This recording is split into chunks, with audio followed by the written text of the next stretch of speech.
بسم اللہ الرحمن الرحیم۔ مسند احمد کی روایت ہے،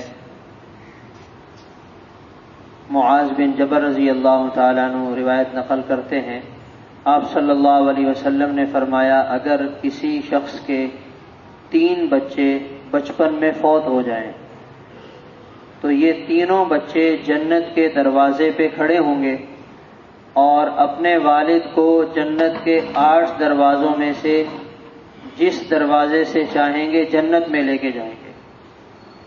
صحابہ کرام نے عرض کیا یا رسول اللہ اگر کسی کے 2 بچے فوت ہوئے ہوں؟ آپ نے فرمایا اس کے لیے بھی اجر ہے۔ پھر عرض کیا اگر کسی کا 1 بچہ فوت ہوا ہو؟ آپ نے فرمایا اس کے لیے بھی اجر ہے۔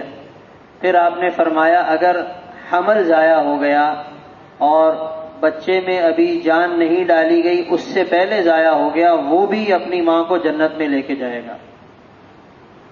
اور بخاری شریف کی دوسری روایت میں آپ صلی اللہ علیہ وسلم نے فرمایا کہ اگر 3 بچے بچپن میں فوت ہو گئے تو یہ تینوں بچے اس بندے کے جنت میں جانے کا ذریعہ بنیں گے اور اللہ تعالیٰ اپنے فضل اور اپنی رحمت سے اس بندے کو جنت میں داخل فرمائیں گے۔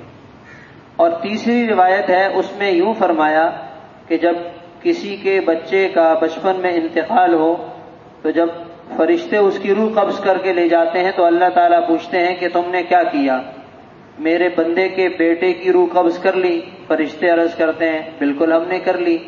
پھر اللہ تعالیٰ پوچھتے ہیں تم نے اس کے دل کے ٹکڑے کو اس کی روح قبض کر لی؟ فرشتے عرض کرتے ہیں ایسا ہی کیا ہے۔ تو پھر اللہ تعالیٰ پوچھتے ہیں بندے نے کیا کیا؟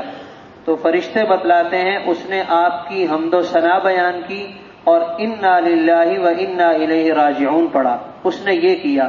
تو اللہ تعالیٰ فرماتے ہیں اس کے اس عمل کے بدلے جنت میں ایک محل بنا دو اور اس محل کا نام رکھو بیت الحمد، یہ اسے ملے گا۔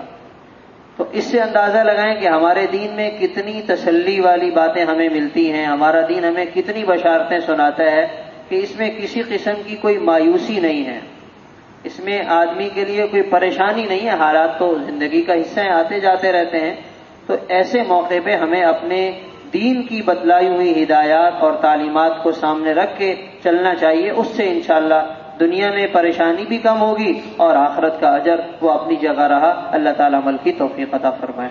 اللہ تعالیٰ